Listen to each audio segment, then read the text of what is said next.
শুভ উদ্বোধন আমি ঘোষণা করছি।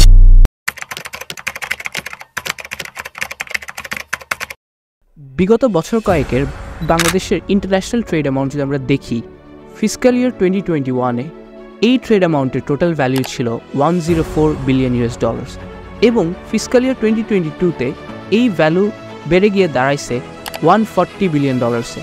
এই পুরো ইন্টারন্যাশনাল ট্রেডের 94%ই হয়ে থাকে বাংলাদেশের ম্যারিটাইম সি পোর্টসের মাধ্যমে। And the major ports in Bangladesh, those are facilitating this international trade till now are Chittagong Port, Mongla Port and Paira Port.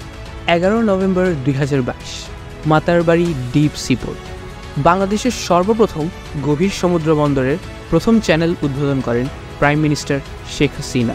তিনটা মেজর সিপোর্ট থাকার পরেও কেন বাংলাদেশে মাতারবাড়ি ডিপ সি পোর্টের প্রয়োজন এবং what are the Jio economic benefits of this Matarbari deep sea port জানবো আমরা আজকের ভিডিওতে। আপনাদের যদি আমাদের কাজ ভালো লেগে থাকে তাহলে অবশ্যই আমাদেরকে সাবস্ক্রাইব করবেন। আপনাদের ছোট্ট সাপোর্টটা means a lot to us.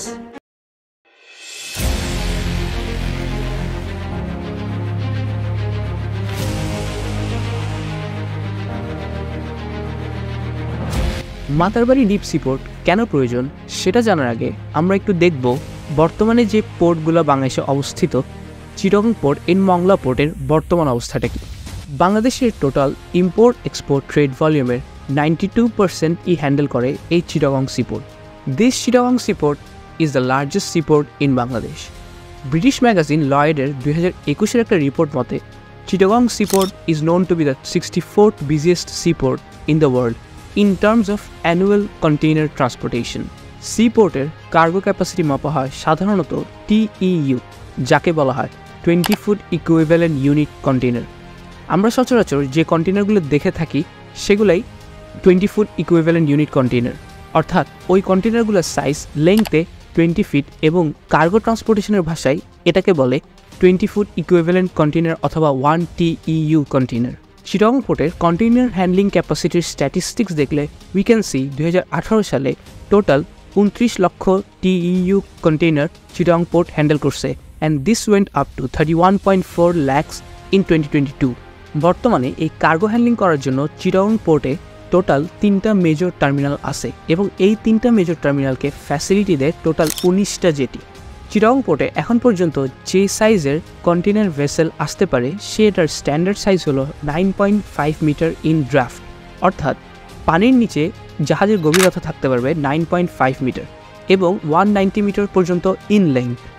এতে করে চিটাগং পোর্টের ভেসেল কার্গো ক্যাপাসিটি দাঁড়ায় 2500 থেকে 3000 TEU কন্টেইনার, অর্থাৎ এই সাইজের ভেসেলগুলো করে 2500 থেকে 3000 20 ফুট ইকুইভ্যালেন্ট কন্টেইনার ডক করানোর সক্ষমতা রাখে এই Chittagong port. On the other side Mongla পোর্টের ভেসেল সাইজ ক্যাপাসিটি হচ্ছে 8.5 মিটার ইন ড্রাফট এবং 200 মিটার পর্যন্ত ইন লেংথ।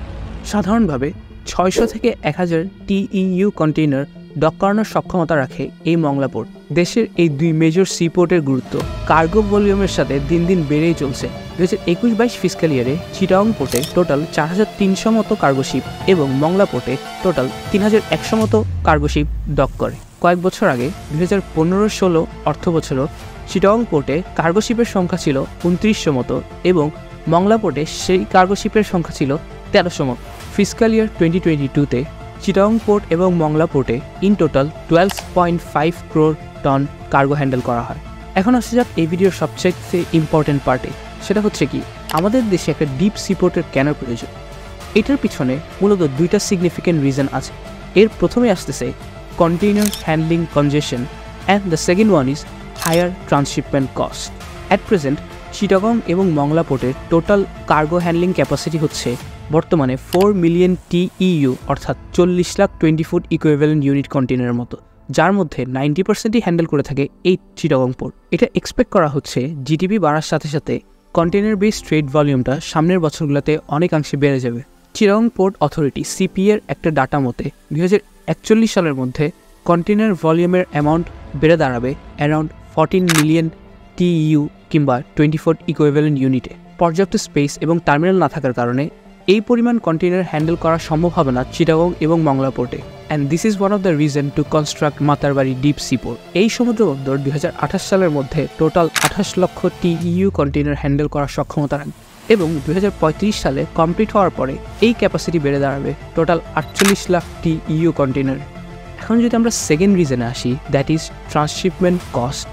চিটাগং পোর্টের ড্রাফট সাইজ হচ্ছে 9.5 মিটার।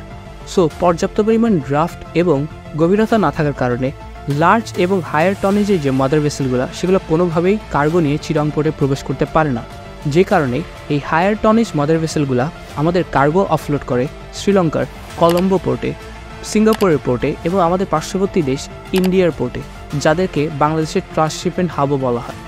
এই ট্রান্সশিপমেন্ট হাবগুলো থেকে ফিডার এবং সিস্টার ভেসেলে করে আমাদের কার্গো আনতে হয় চিটাগং এবং মংলা পোর্টে। এতে করে আমাদের ট্রেডিং কস্ট অ্যান্ড টাইম দুইটাই অনেক গুণে বেড়ে যায়। মাতারবাড়ি ডিপ সি পোর্টের সাইজ হবে around 18 metre in draft. As a result larger vessel যারা টোটাল 8,500 কন্টেনার পর্যন্ত নিয়ে আসতে পারবে এই মাতারবাড়ি ডিপ সি পোর্টে, এবং এই টোটাল 8,500 কন্টেনারের সাইজ যেতে পারবে 70,000 ডেডওয়েট টন পর্যন্ত। 2007 অর্থ বছরের জুলাইয়ে বাংলাদেশ শিপিং মিনিস্ট্রি এবং জাপানিজ কনসালটেন্সি ফার্ম PCI যৌথ উদ্যোগে কক্সবাজার থেকে 9 স্কোয়ার কিলোমিটার অফশোরে সোনাদিয়া দ্বীপে প্রথম গভীর সমুদ্রবন্দর নির্মাণ করার প্রস্তাবনা দেওয়া হয় এবং পরবর্তীতে চাইনিজ প্রেসিডেন্ট শি জিনপিংয়ের 2016 সালের ঢাকা সফরের পরে Chinese construction farm China harbour engineering কোম্পানিকে এই সোনাদিয়া দ্বীপে প্রথম গভীর সমুদ্র বন্দর বানানোর কন্ট্রাক্ট দেওয়ার কথা থাকলেও পরবর্তীতে 2020 সালে প্রাইম মিনিস্টার শেখ হাসিনা নানা পরিবেশজনিত কারণে এই চুক্তি বাতিল করে দেন। পরে মহেশখালী উপজেলার মাতারবাড়িকে সিলেক্ট করা হয় এই ডিপ সি পোর্টের জায়গা হিসেবে। প্রাথমিকভাবে 1200 মেগাওয়াট কয়লাভিত্তিক পাওয়ার প্ল্যান্টের সাব টার্মিনাল হিসেবে মাতারবাড়ি পোর্টকে নির্মাণ করার কথা থাকলেও পরবর্তীতে executive committee for the national economic council একনেকের মিটিংয়ে এই মাতারবাড়ি পোর্টকে প্রথম বাংলাদেশের ডিপ সি পোর্টে রূপান্তর করার প্রস্তাব গ্রহণ করা হয়। জাপান গভর্নমেন্ট বে of Bengal industrial growth belt, যাকে বিগ বিও বলা হয়, এই বিগ বিয়ের ইনিশিয়েটিভে প্রথম মাতারবাড়িতে ডিপ সি পোর্ট কনস্ট্রাক্ট করার প্রস্তাবনা দেয়।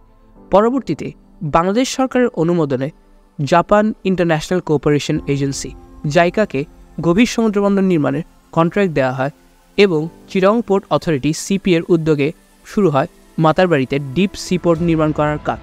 এই মাতারবাড়ি গভীর সমুদ্রবন্দর নির্মাণ করা হবে জাপানের কাশিমা এবং নিগাটা পোর্টের মডেল অনুসরণ করে। এই মাতারবাড়ি গভীর সমুদ্র বন্দরের টোটাল এস্টিমেটেড খরচ দাঁড়াবে 17,700 কোটি টাকাতে, যার মধ্যে 12,800 কোটি টাকা জাইকা থেকে লোন, 2,600 কোটি টাকা বাংলাদেশ সরকারের এবং বাকি 2,200 কোটি টাকা প্রদান করবে চিটাগং পোর্ট অথরিটি।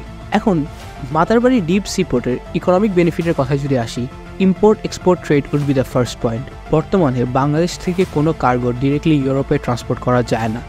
প্রথমত ফিডার ভেসেলে করে এই কার্গো পাঠানো হয় শ্রীলঙ্কার কলম্বো পোর্টে, সিঙ্গাপুর পোর্টে কিংবা মালয়েশিয়া পোর্টে অ্যাজ ট্রান্সশিপমেন্ট হাব, এবং সেসব পোর্ট থেকে মাদারশিপে করে এই কার্গো ডিরেক্টলি ট্রান্সপোর্ট করা হয় ইউরোপে। মাতারবাড়ি পোর্ট কমপ্লিট হয়ে গেলে এই ডিপ সি মাদার ভেসেলগুলো এই পোর্টে ডিরেক্টলি আসতে সক্ষম হবে এবং কোনো ধরনের ট্রান্সশিপমেন্ট হাব ছাড়াই ডিরেক্টলি US, ইউরোপ সহ বিশ্বের বিভিন্ন অঞ্চলে ট্রান্সশিপমেন্ট করা সম্ভব হবে এই মাতারবাড়ি পোর্ট থেকে। বর্তমানে বাংলাদেশ থেকে USA-তে কার্গো শিপিং করতে সময় লাগে 45 দিন, কিন্তু মাতারবাড়ি পোর্ট কমপ্লিট হওয়ার পর ডিরেক্ট ট্রান্সপোর্টেশনের কারণে এই সময় নেমে আসবে 23 দিনের মাথায়।